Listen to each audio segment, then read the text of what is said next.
Assalamualaikum warahmatullahi wabarakatuh. Salam sejahtera untuk kita semuanya.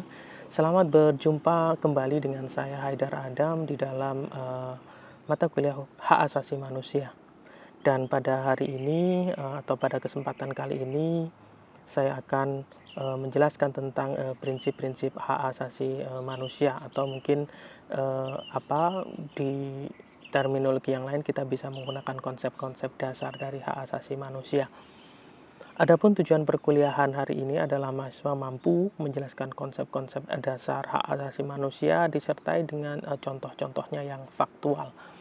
Contoh faktual itu berarti contoh itu memang nyata bisa kita dapatkan di dalam kehidupan keseharian kita, baik di dalam level lokal, mungkin family, keluarga, nasional, bahkan kemudian internasional.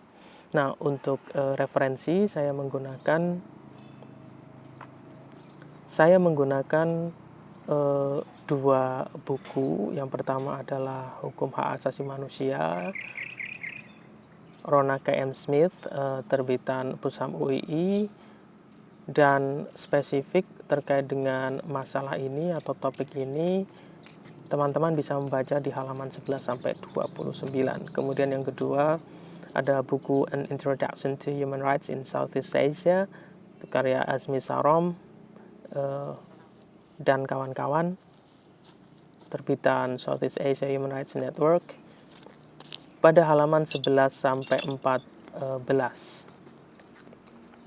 Baiklah, terkait dengan prinsip-prinsip dasar hak asasi manusia, itu terdapat beberapa hal yang nanti akan kita coba elaborasi bersama. Pertama adalah ada prinsip universality atau universalitas hak asasi manusia.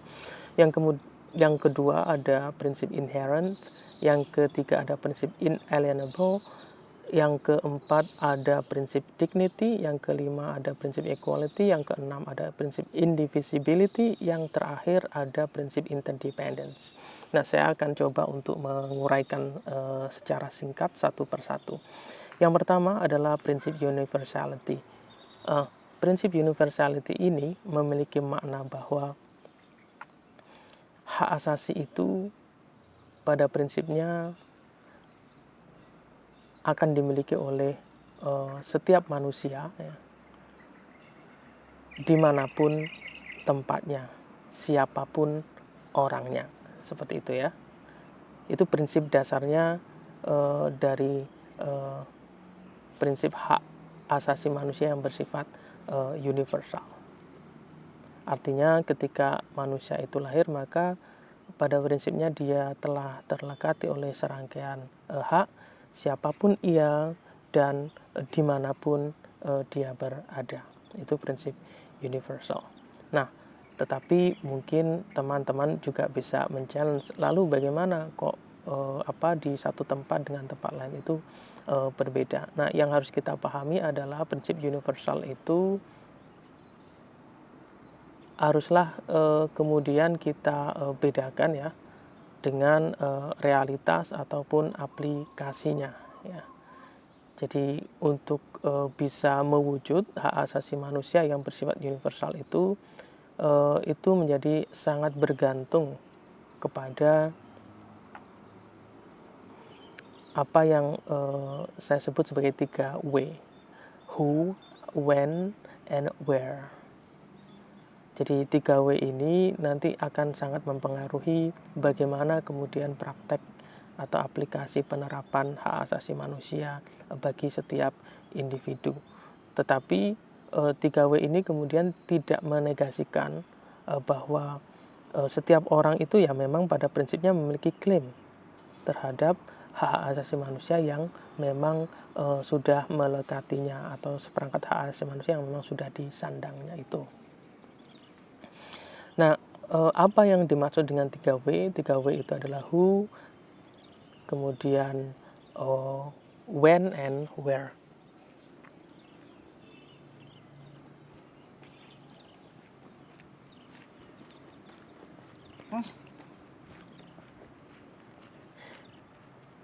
Nah, who, kita tahu bahwa setiap manusia itu terlahir dalam suatu struktur sosial tertentu, dan itu memang tidak bisa terhindarkan. Seorang tidak bisa memilih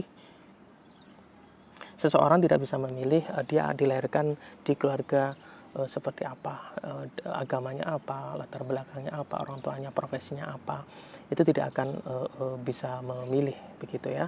Tetapi di dalam konteks itu kemudian eh, tidak bisa menafikan bahwa begitu lahir di dalam keluarga apapun, di dalam dia tetap memiliki hak asasi manusia, tapi dalam implementasinya tentu akan sangat berbeda. Seorang ada yang dilahirkan dalam keluarga yang sangat kaya atau mungkin sangat miskin atau memiliki agama tertentu. Nah, konstruksi sosial semacam itu tentu akan mempengaruhi bagaimana hak asasi manusia itu nanti akan dimanifestasikan. Yang kedua, where, di mana, ini tempat.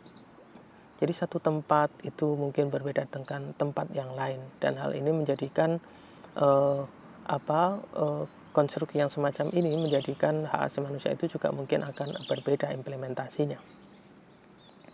Misalnya kebebasan berekspresi di Indonesia dengan di Amerika mungkin berbeda. Standar atau limitasinya, pembatasannya seperti apa itu mungkin akan berbeda. Sebagai contoh di Amerika itu orang membakar kitab suci agama lain itu mungkin diperkenankan sebagai bentuk kebebasan berekspresi atau freedom of speech. Tapi dalam konteks Indonesia tentu hal itu tidak diperkenankan karena hukum yang mengatur masih menjadikan itu sebagai bagian dari penodaan agama. Nah, meskipun di kedua pengaturan itu berbeda, tetapi tidak menafikan bahwa pada prinsipnya setiap orang baik di Amerika ataupun di Indonesia itu memiliki hak untuk mengekspresikan, ya, hak berekspresi atau hak untuk mengemukakan pendapatnya, meskipun gradasi yang di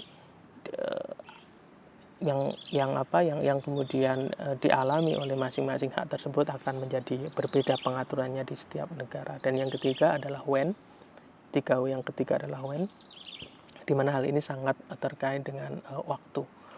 Dan setiap waktu pengaturan hak asasi manusia itu mungkin juga akan berubah. Persepsi masyarakat terhadap hak asasi manusia itu berubah, dan hari ini kecenderungannya memang semua negara di seluruh dunia itu memiliki kecenderungan untuk semakin menghormati dan mengakui keberadaan dari hak asasi manusia.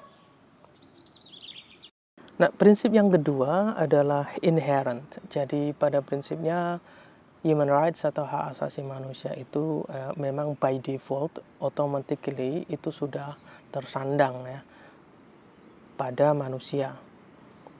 Dan manusia, individu itu tidak harus melakukan serangkaian ujian tertentu untuk mendapatkan hak tersebut. Jadi itu by default.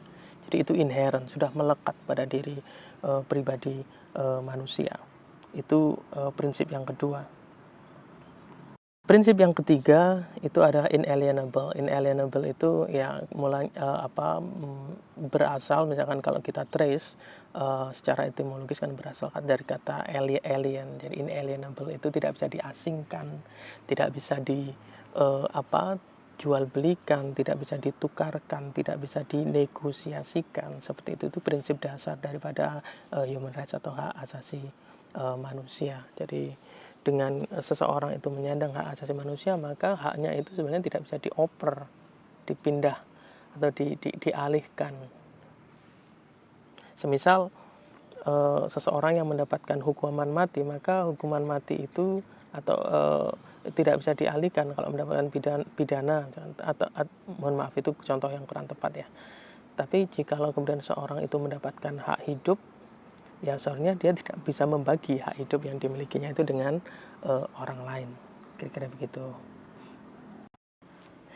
Nah, dalam konteks yang lain, di dalam prinsip inalienability itu juga memiliki arti bahwa bahkan semisal nih ada seorang yang sangat kejam sekalipun, ya, sangat kejam sekalipun, maka di situ hak-hak yang ada itu tetap melekat pada dia. Katakanlah seorang Hitler atau Pol Pot ya, yang terkenal sebagai pemimpin yang sangat otoriter dan banyak sekali membuat kebijakan-kebijakan yang bersifat diskriminatif, bahkan sampai kepada mengarah pada genosida, itu pun mereka masih memiliki hak yang melekat pada diri mereka. Prinsip selanjutnya adalah dignity atau human dignity, yang bisa diartikan sebagai kemartabatan. Apa sih makna martabat itu? Jelas ini berbeda dengan martabak ya. Kalau martabak pasti ada yang spesial pakai telur. Tapi martabat dalam konteks ini adalah transliterasi dari dignity, atau kata lainnya adalah, kalau dalam bahasa Indonesia, adalah marwah. Nah, marwah atau martabat ini itu seperti apa sih penjelasannya? Nah, kalau kita membincang tentang martabat, berarti kita berbincang tentang bagaimana seorang individu atau manusia itu bisa menjadi sepenuhnya sebagai manusia. Ya berarti dia harus mendapatkan perlakuan yang baik, perlakuan yang penuh dengan respect, penuh dengan hormat, atau well respected atau well treated. Sehingga dia sebagai manusia bisa confidence gitu ya, percaya diri, bergaul dengan manusia yang lain, tidak kemudian merasa dirinya berbeda dengan yang lain dan sebagainya. Jadi orang merasa sangat dihormati seperti itu. Dengan demikian maka dia semacam mengalami kepuasan, mengalami semacam kelegaan ketika dirinya dianggap sebagai manusia yang seutuhnya oleh manusia yang lain. Nah, gagasan human dignity atau kemartabatan manusia ini menjadi sangat sentral dalam konteks hak asasi manusia, karena semua aturan-aturan, pengaturan semacam itu ya memang diarahkan kepada usaha untuk memartabatkan manusia.